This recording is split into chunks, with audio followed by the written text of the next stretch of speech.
This is Marketing Access, a live chat on all things marketing trends, investor empowerment, and digital innovation. Marketing Access is hosted by myself, Kat Frick, and Avery Street. Hi, everyone. We're marketers, investors, and entrepreneurs who have built our careers at the intersection of ETFs, digital marketing, and financial services.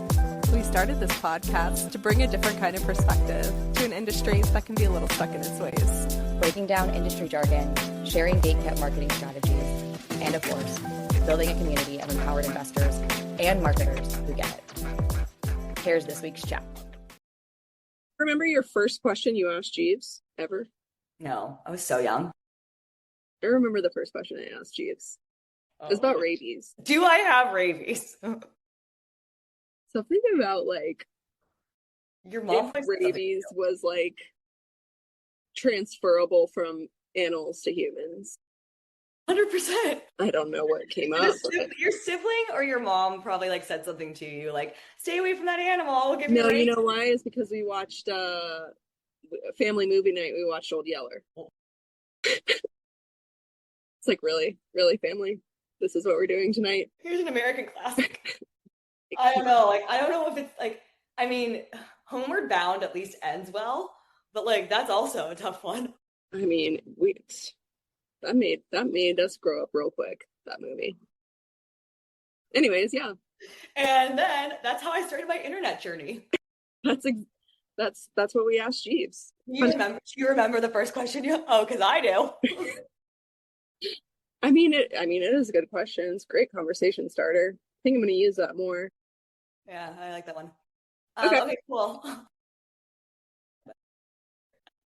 We haven't really talked about anything ETF related for a bit, so I feel like we need to go back to our roots here. But anyway, so for context, we're in this place right now where the number of ETFs have outpaced the number of stocks in the market. I knew you were going to go there. I mean, we have to say it, right? There've been, let's say 50 plus like ETF launches even in the past 2 months. So we're just seeing ETFs just launch left and right. And we're getting signals of like either issuers are under pressure to innovate constantly, or the real competition that we're seeing now isn't just based on performance, but attention and product awareness. And, with that many products flooding the market, your differentiator becomes how well you tell your story, which is something you mentioned. And so I think what we're doing with this topic is just like exploring what makes ETF marketing or ETF awareness, product awareness, that kind of campaign effective. And so we have been looking at not only products that have been out there and have some kind of track record, but when we looked at Northern, like this was an ETF that launched and doesn't have a track record. So that was like an interesting thing too, to kind of look at. I agree. And this is a perfect example. So like, even with this idea of like a legacy player like Northern Trust going new school, modernizing their messaging. Do they have a new audience, or are they just trying to have a new audience? Specifically for these Northern Trust ETF, they're ladder ETFs. So they're ETFs that are basically packaging laddered bonds. So these are not ETFs that are not sexy. These are not young audience. These are for like an aging investor base, definitely like retirement planning type of product, but they're using more of like disruptor Gen Z-ish language around like, if you know, you know. So it's pretty interesting. Like, but also what, like, even when I looked at the ad, like, if you know, you know, like I'm not getting anything about what I should know from a static ad. Right. And that is what like, is there beauty in that? Is there something to be said about the fact that exclusivity factor of this campaign, leaning in almost to that exclusivity, not giving any educational signals? It's just, if you know Northern Trust, like a credibility play. No one knows them. It's not well known. It's like if iShares said, if you know, you know, or if Boo said, if you know, you know, or SPY, no one knows Northern Trust in the ETF space. That's the whole point. It should have been, if you don't know, now you know. If you don't know, now you know. Isn't That's what it should have been, because most people don't. If I was Northern Trust's main competitor, that would be my next campaign. You don't know. Yeah. Now you know. But like, no one knows Northern Trust ETFs. That's not what they're known for. Okay, so they're saying, meet the next innovation in fixed income, Northern Trust ETFs, designed to help investors meet their most important goals. Then you go to this landing page. Why do financial advisors choose Northern Trust? Okay. Yeah. I mean, it's not a retail investor. Is retail copy. Right. There's a lot of mixed signals. You know.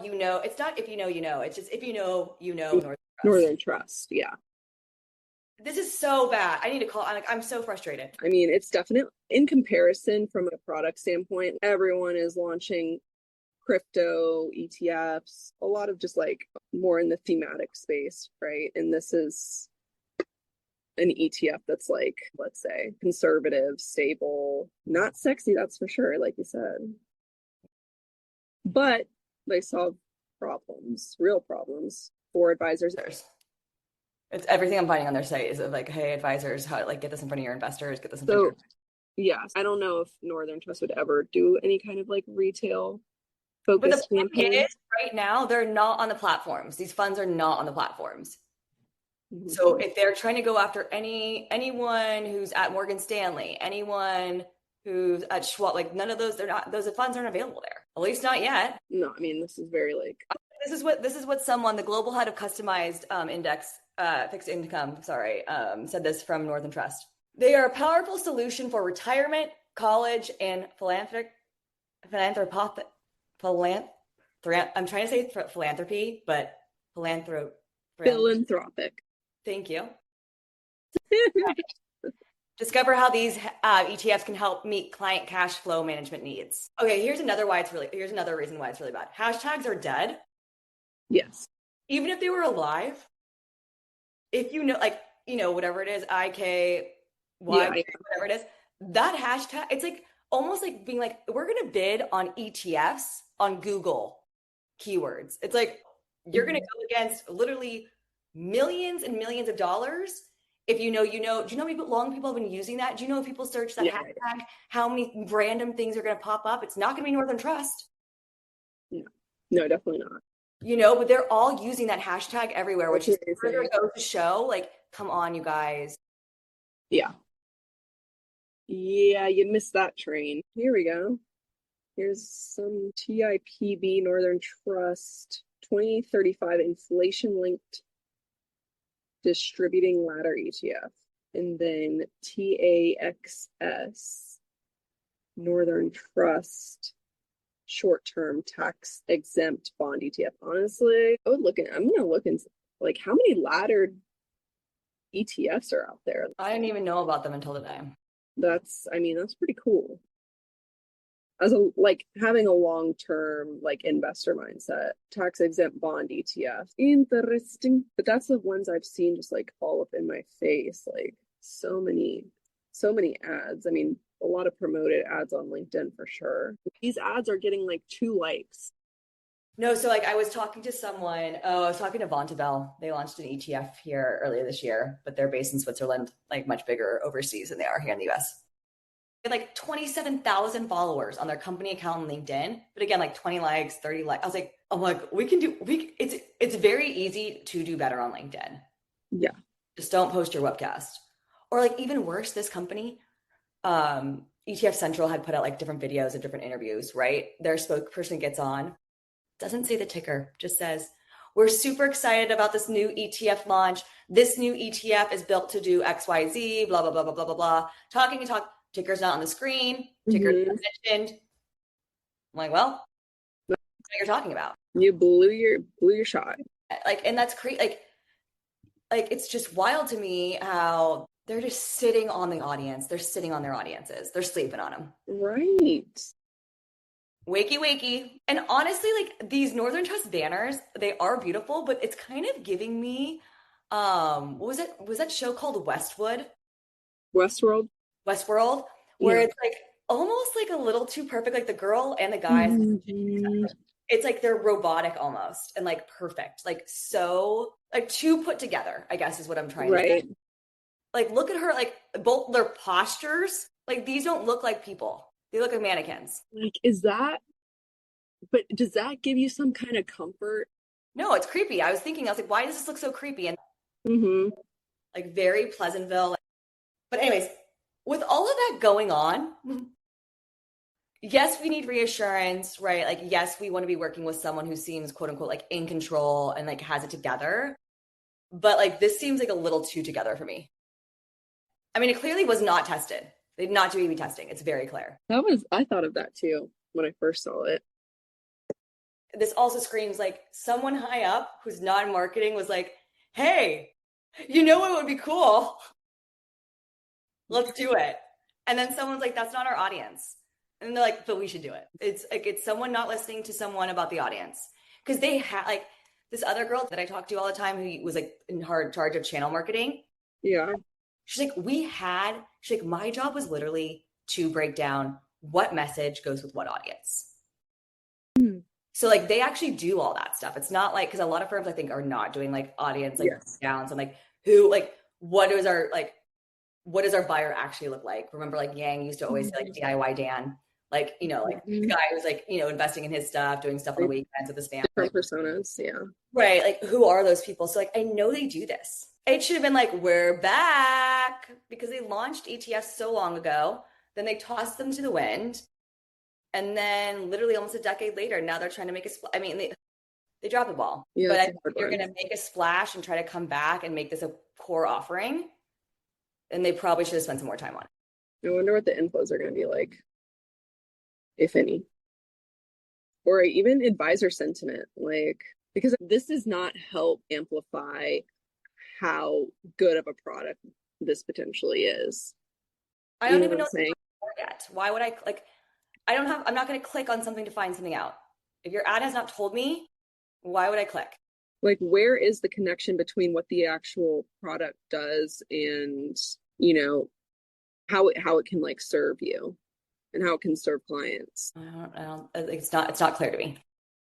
Except for like the normal bullshit language where it's like, whatever investors need, we'll help you get there. Like, it's such vague language where an innovation in cash flow management seeks to return principal annually. A goals-driven approach, matching investments to clients' important goals. Okay, so there's a third. So there's two suites of the distribution ladder ETFs, and the third suite offering a tax-exempt municipal bond index ETFs. Again, another boring bullshit. Like, how do you make muni bonds sexy? Oh God, like, I mean, that is the age-old question in the fixed income world. But hold on 1 second, I'm going to play this video. I'm just going to send this to you. Do you want me to send it to your LinkedIn, or do you want me to give you a link? You can send it to my LinkedIn. The video is even worse than I thought it was going to be. Oof. Here we go. Okay, so what does it say? What do advisors, too many of... Okay, first of all, it's going so fast I can't even read it. What do advisors, and then it says, too many of the wealthiest individuals know that you do not. What is this copy? I'm having a very hard time with this copy. This is horrendous. What do advisors, too many of the wealthiest individuals see? Yeah. It's all cut so bad. Know that they don't know that you don't know. So what do advisors to the wealthiest individuals know that you don't know? Oh, right. They know that you don't know. It's like, what does your accountant know that you're like, so much. Everything, a lot. What does your CPA know that you don't know? Man. Yeah, I stand by my first takeaway. When I first saw it, I was like, oh no, this is bad. But with that said, I'm interested in some laddered ETF situations. I would never have invested if I wasn't just ripping your campaign. No one's as interested. We were only interested because we're like, it can't be this bad. It can't be like this mismatched. So let's do some digging. There has to be like some meat, some reason behind it. Oh no, there was not. But No, but did you get your largest investor? Did you just get a create from Avery Stone Street, your retail investor? I don't know. I don't know. We'll never know, but I bought the ETF.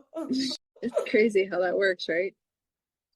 Crazy. So I think it just goes back to the fact that you can't they're looking for brand loyalty as an asset manager, and we've talked about this over and over again. If you know Northern Trust. No, I don't know because I'm not loyal to an asset manager. But still, I don't get anything from the ad. This is my take on it. If you know, you know. Are trying to shortcut intimacy with their audience. They're trying to leapfrog all this hard work of building a relationship, right? And retention. Yeah, no, that's so well said. It can grab your attention, it can be intriguing, but then there's still this gap. It doesn't progress the investor journey where there's this gap in between intrigue and action. It wasn't something that I'm like, what do they know? Let me go to their, once I'm on your landing page for that ad, how are you going to keep piquing my interest so that I continue down the plot line, the storyline, so that I either add it to my watch list, right? Or it's something that with the right timing or whatever random factor or variable that I'm waiting for, when that happens, then I'll think of them. Yep. But I think on top of that, also, it's just, this kind of goes back, the If You Know, You Know campaign goes back to what we were talking about earlier regarding direction. But I don't think that's technically the right thing. I would say it is a new brand angle, but that brand angle is not carried through all marketing efforts, meaning Northern Trust still has FlexShares YouTube channel and LinkedIn hooked up to their ETF fund pages, which is the complete different brand, right? They used to be called FlexShares, they're now going back to Northern Trust, whatever, yada yada yada. But if you click on those, I've got orange coloring everywhere. That's confusing, so I think do whatever messaging you're gonna do. Just do me a favor and make sure that message is gonna be on your website. It's going to also be all over your social media, right? Fully commit to the bit. Yeah. So and also maybe just test out the bit before.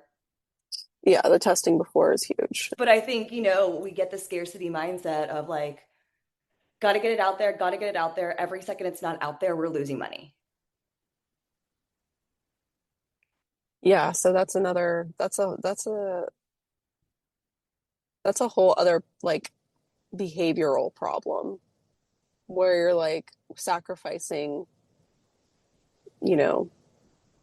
quick to market for something that's actually going to get you the results you actually want. Right. And so I think then it is to decide what do we want? Do we want money to move slow and intentionally, or do we want fast money in, fast money out? Yep. Well, because I think the hard thing is a lot of these issuers and asset managers, they have investors, not investors in the fund, right? But in their firm, right? That they have to answer to. Mm-hmm. So a lot of times the fast is only the only option. Yeah. Yeah. Because those investors are well, why haven't you launched? Why am I not seeing any movement? And I can't even imagine that pressure. No, it is a lot of pressure.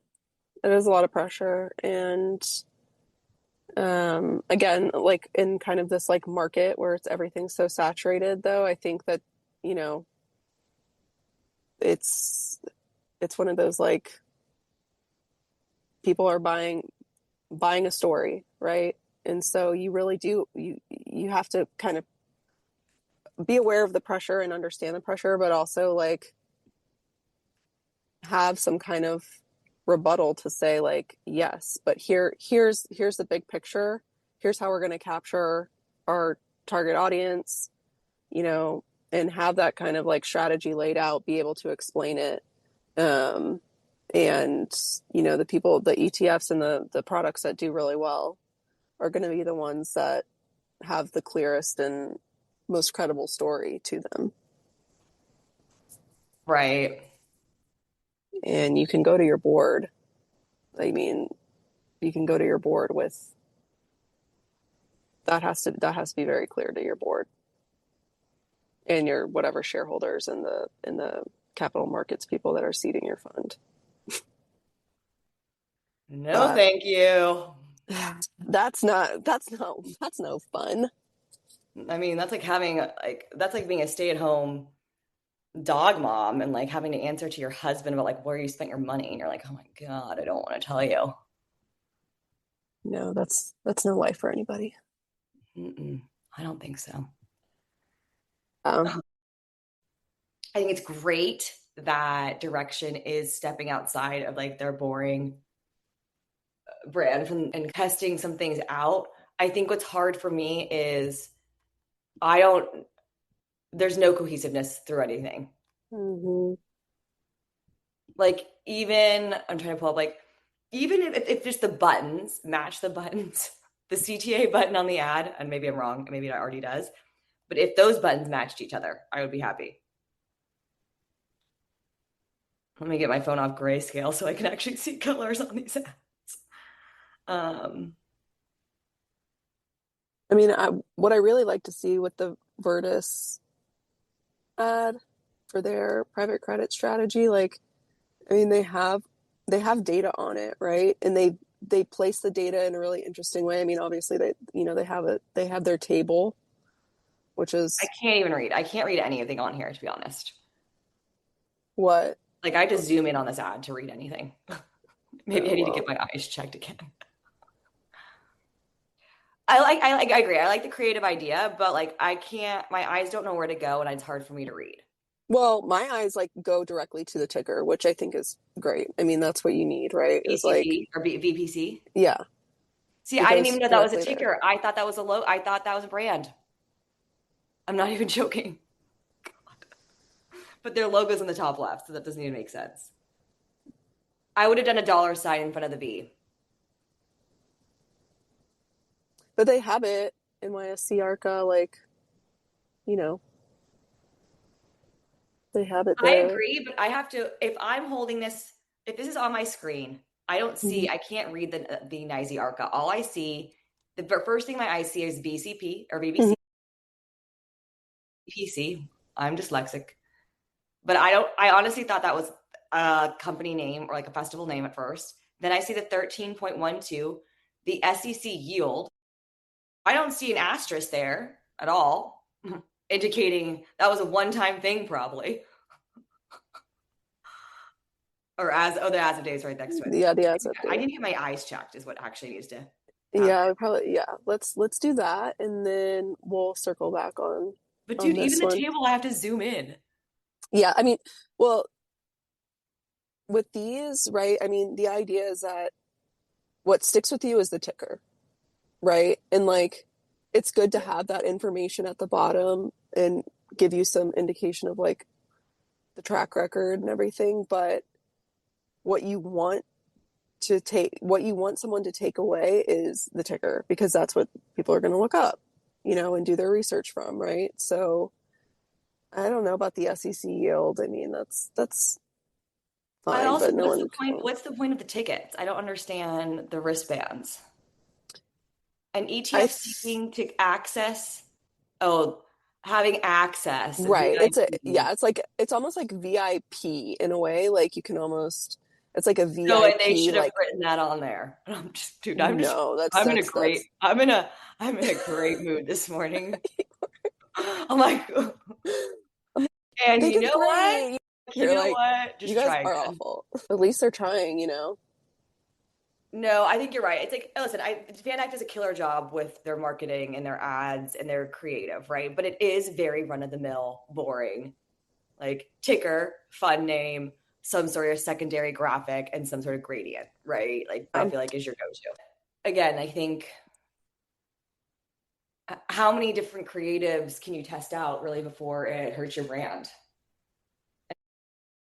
I think we talked about like OOH, right? Like being an opportunity for you to do something outside of your brand, like normal like brand parameters, right? You don't have to be so strict because it is something completely out of the box, right? And something that is literally going after when that's a time when the audience literally is everyone because it has to be, right? Like you're in a public space and the algorithm's not like deterring, people who can't even invest in a product from like walking in that public space, right? So I think there's that. But then at what point, in what mediums can you not be as creative? And even with the OOH campaigns, when you are getting creative, like how much is too creative, right? Like if you did 4 different crazy OOH campaigns that were completely out there, like to me that's too much. But if you did one, that's okay. Well, I guess at that point you look at, you look at the data and you look at like, okay, what is the engagement? What is the interaction? I mean, at some point you obviously you want to look at like inflows and see if there's anything. But brand is really what the public thinks about you, Yeah, right? the perception. And like I was even like, look, I Were don't there know if I any really agree comments with on there? this, Let me but see. oh, sorry, Like, go ahead. were anybody commenting on these ads? No. Um, I was gonna say, like, I don't know. I've been reading more recently that comments actually are no indication, comments on your social media, right? Like, or Mm-hmm. your Substack or whatever, whether people are leaving comments, usually it's social, um, are really not even a pulse check to like what your audience thinks of you. That it's like more of like a tourist attraction and like people like think about people who leave reviews on Yelp, like either they're like extremely happy and like satisfied or extremely dissatisfied, right? Or like there's just, especially like on everywhere except for LinkedIn, it's so easy to like troll people, right? And like hide behind your account. So that being said, like a lot of people are now saying like, hey, do the comments, how much are the comments really telling you, right? And I'm sure there are some great ones out there, but like overall. So, anyways, but yeah, overall, like just full circle, I do think it's amazing that we are seeing some more out of box, different design creatives and angles, right? And firms kind of taking a different approach than we've seen in the past. And maybe that's because of the medium, right? And the channel. Like I do think Reddit is a place for you to be a little more, I guess, risque. Mm-hmm. Um, but I also do think it's just the fact that we're all over financial services being so stodgy. Right. Yeah, no, we're definitely leaning into creative campaigns and stuff like that. But I wanted to quickly just set the stage and context just so that like listeners understand because we haven't really talked about any kind of like ETF campaigns or marketing or distribution for a while. And so I wanted to get your take on ETF marketing effectiveness and then, the difference between putting out a marketing strategy like right when a product launch versus, if it's been out for like 5 years. Um, Mm-hmm. and then the overall kind of like investor journey. One of the questions being like, what's the most like overlooked step in that ETF marketing funnel in that case? Okay, so let's assume you have done your messaging, right? You know your why this product, why now, Mm-hmm. and the soapbox that we all know I'm currently standing on and probably won't get off is tax efficient is not your why. It cannot be your why. But you figured that out. You figured out who your audience is. It's not the wires yet, right? It's not everyone, but Yeah. you figured out either it's FAs or retail at this point for the most part. And then from there, you got, your website up, because that is technically the only legal requirement to launch an ETF, is having that fund page website, right? Live. That's the only requirement. So let's say all those things are done, right? And you've put aside a budget, X amount of dollars. Let's just call it 100, just to make it easy, $100, right? You now need to decide how you're going to get the word out about your firm, about your ticker, right? About your strategy, etc. 100% advertising needs to be in there. So whether that be on Reddit, whether it be on LinkedIn, right? You guys kind of need to decide, hey, look, based on all the messaging and research and market analysis that we did prior, to coming to market, what did we decide from that, right? And then from there, where are those people? And some sort of very basic ad. Like, imagine these people have never seen you ever in their entire life. So I think it's either something as simple as like your firm name, your logo and ticker, and maybe 5 words, a one-liner about the value add that ticker, right, is seeking to provide. Right. And then I wouldn't make it anything more complex than that. Excuse me. Unless you have some insane story about your brand, about your ticker, right? And you have the money to pay for creative, right? That is going to tell that story through an ad. Because you and I both know that messaging in general is very difficult. And then what's your take on the right at launch kind of campaign versus like, a year in to your track record? Depending on where you are, like after 6 months, after a year, right? Do you have other products? Are they, complementary to this, this current product that is 6 months to a year old, et cetera, right? Like kind of keeping all those things in mind, because, if it's more of a product that's part of like a family of funds versus like a satellite product, that's going to look a little bit different. Let's just say it's a satellite, it's off on its own. I would still continue with advertising. Like, unfortunately, advertising is constantly needed. And then from there, like this is when I would start getting into webcasts, right? And whether you do that alone or with someone else, but especially if you're going after the FA or RIA community, or wires, or pretty much anyone else that's besides retail, in my opinion, this is when you're going to have more of a track record, right? And when financial advisors, probably more so than the wires and RAs, are going to be looking to potentially invest, right?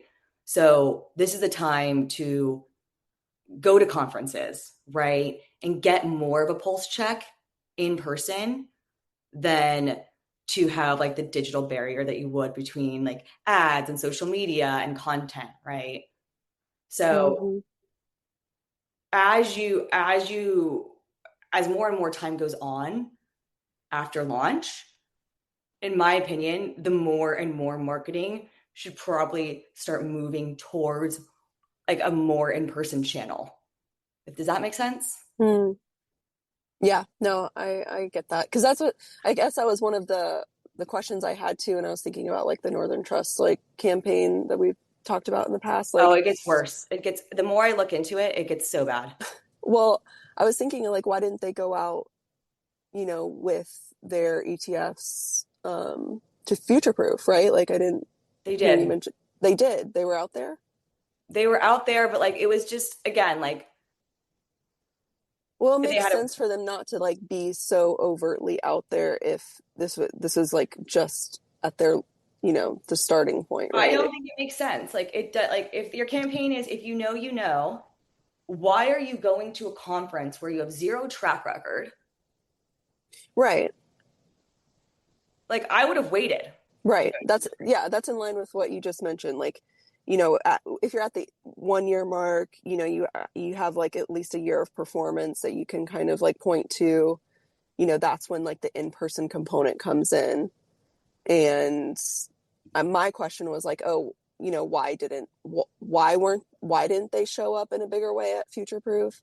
But to your point around like, you know, this was just on the onset of launch and they don't have that track record, like it doesn't make sense to do that. So unless they had some insight that a good chunk of advisors who were attending also already own some other ETF products, which I looked this up. I'm 99% sure they haven't launched one since 2009.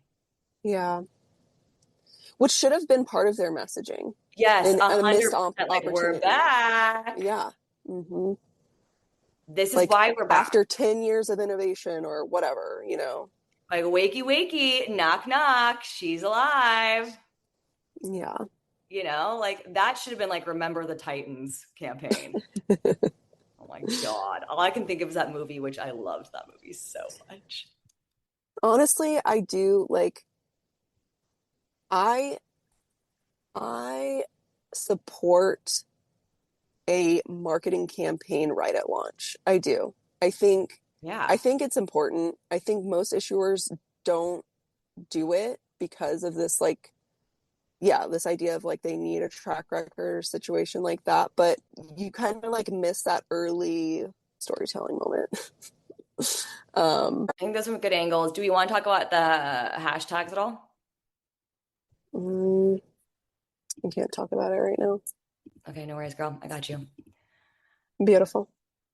All right. Okay. Okay, bye. Ciao.